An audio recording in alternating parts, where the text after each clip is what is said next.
लिया है 1 कप बेसन। उसमें मैं मिला रही हूँ नमक,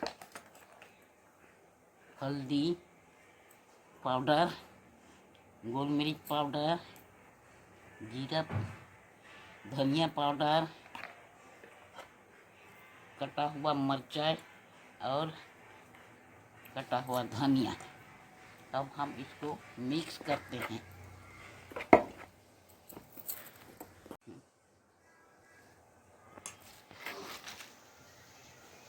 पालक के साग को ऐड कर दिए। मटर इस तरह से तैयार हो गया है और मेरा तेल भी गर्म हो गया है। मैं इसमें फ्राई करने जा रही हूँ।